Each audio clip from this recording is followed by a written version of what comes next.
Well, the time is almost upon us. At 10 a.m. Pacific Time on Tuesday, October 17th, people across the world will be able to dive into the world Piranha Bytes has created for us. And what a world it is. I've said it before and I'll say it again. If they can actually manage to pull this off, that is, gothic quality character progression, quest design, and handcrafted details, married to a world the size of Skyrim but without load screens, this genuinely could be, and I hate hyperbole, but I really don't know of any other way to express it, this may be the most expansive yet deep open-world action RPG of all time. I mean, there's a reason I started this channel and this video series, despite some occasionally harsh criticism. Anyway, to the topic at hand. I think the biggest hurdle this game is going to face is also its greatest asset. Its sheer size and hours upon hours of dialogue, quests, and ways to approach every obstacle in the game is going to make professional reviews, you know, ones written by uninterested, underpaid journalists that have to churn them out in under a week, very difficult. This is a big picture game, if there ever was one, and in order to see that big picture, you're going to have to invest a serious amount of time into it. And how much time exactly? Well, I've watched a number of streams of the game online, and one guy played for 7 hours and was still carrying the starting pipe weapon and clothing. This game is absolutely enormous.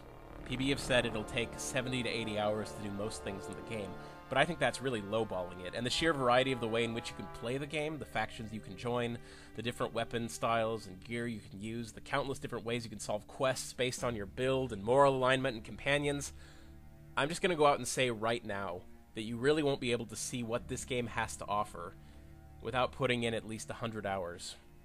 And there's no way on this planet your average IGN, GameSpot, and yes, even YouTube's beloved hardest working reviewer, ACG, is going to have that sort of time, given that they've only had the game for about 2 weeks, and it's been one of the busiest months for gaming this year.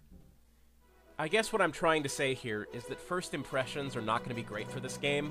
I mean, just look at some of the user reactions to the pre-release streams for yourself.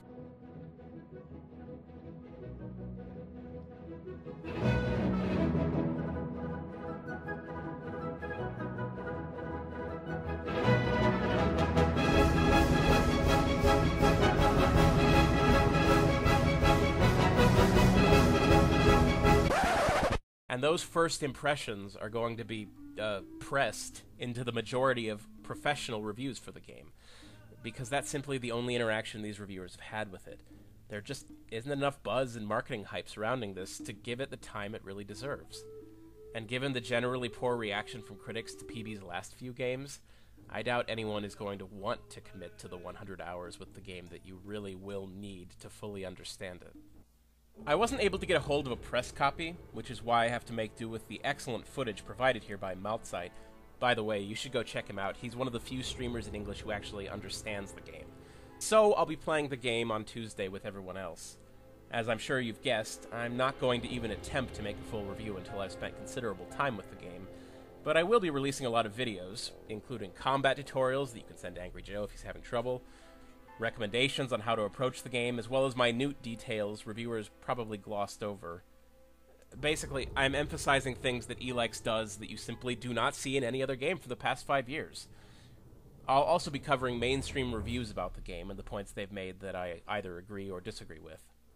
So what I'm trying to say is that when the Metacritic page for ELEX inevitably bottoms out at 67%, and your average 13-year-old edgelord who uses it as some sort of omniscient theocratic thermometer informs you that ELEX is, objectively, a terrible game because it, like, totally set it on Metacritic, maybe you could send him over to this channel for a, well, hopefully at least, more thorough and informed opinion.